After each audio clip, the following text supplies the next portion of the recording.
Now, this is how I like to do it. Holding up here, here is the perfect, how the reed perfectly fits in there. I'm going to go just a little bit past there. I'm going to put my thumb on it, and I'm going to put a mark. I know that I don't need to sharpen or bevel any past that. Now, one thing I've found that really helps with sharpening, and I've gotten pretty decent at sharpening and honing my reeds, is that this is the end of a glove. I just have just a glove tip here, nitrile coated glove, and I know where I'm going to begin. I'm just going to be holding my finger along there and pulling one consistent pull, and we're going to have a factory-like edge on there. I'm going to go ahead and sharpen her up. Nice pulling.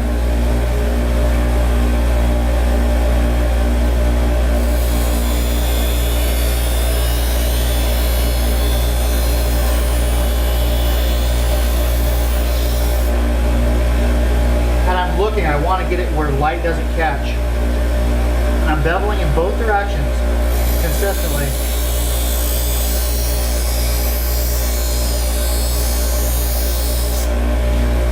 And when I look at the face of what I've browned, I don't want to see any light reflecting at all. I want to see smoothness. If you see light glinting off there, you know that your surfaces haven't met. So we're going to pull again. I got my angle, so now I can go a little bit faster. Stay consistent in your pulling. Don't waver, don't waddle around.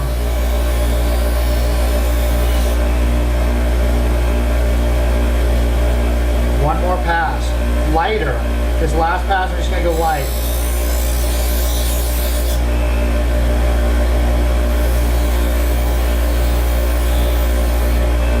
Okay, I can't see any light reflecting off the edge of there. That is knife blade sharp.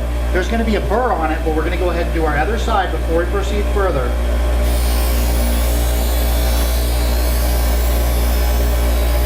Having the finger, the glove really helps because you're not getting cut every time by your reed.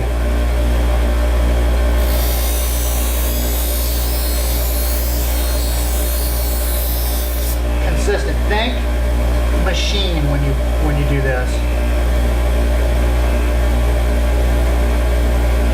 We're almost there.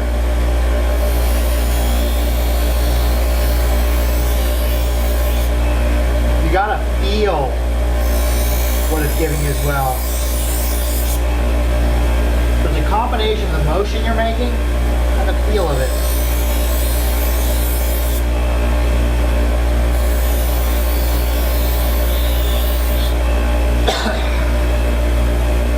Almost, I can see just barely one area that's glinting. I know that surfaces, the two knife blade edges, haven't quite met yet. So just a couple more light passes.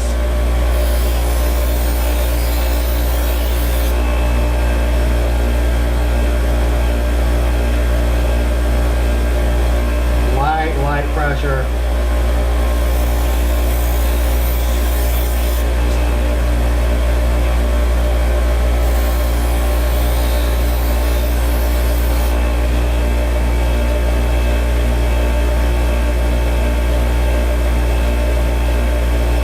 Edge right there.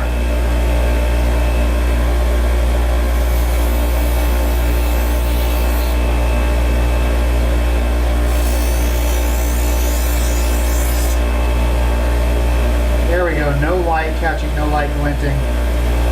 All along there. Now let's go ahead and let's do some honing. It's going to leave a microscopic burr, so we want to get rid of that. Okay, here I have a medium, a Norton medium, oil and whetstone. Got my trusty pickle jar full of water.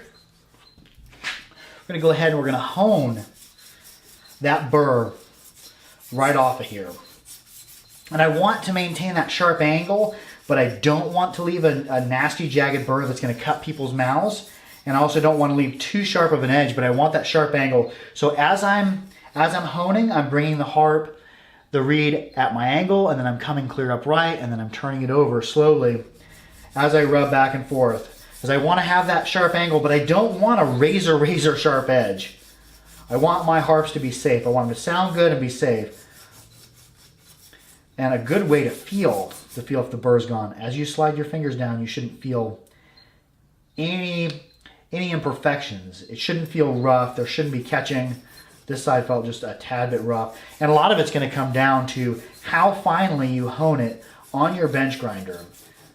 Now, the more and more you hone these on your bench grinder, grind them on your bench grinder, and the more you hone them, the better you're going to get at this. I used to spend a ton of time honing and grinding to get perfect reeds. And now I'm kind of coming into my own making harps now. And things are getting a lot easier. I don't have to work as hard at it. And it's not as stressful as it used to be. So I'm just flipping and coming back.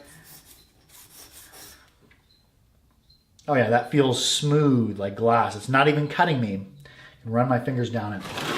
Take it one step further, we're gonna strop it. This is that same 2x4 I use for a push block.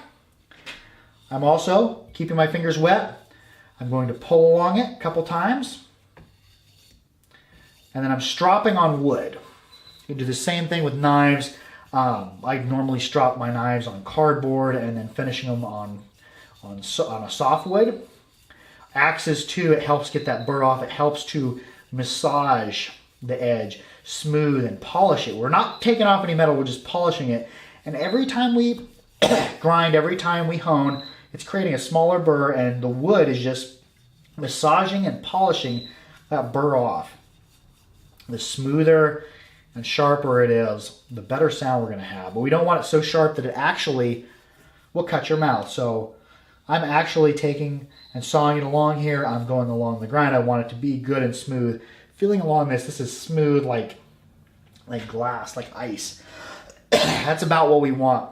Now, for talking purposes, while I've been doing all this, I haven't been wearing my dust mask, but normally I wear my dust mask, and it will make me go a little bit hoarse from all the grinding, but always be wearing your dust mask. The reason I'm not wearing it now is because it kind of muffles my voice. I want my voice to be clear, and I want you to hear what I'm saying. Now, we have our reed done. Let's go ahead and let's make the movements to get this mounted inside of our harp.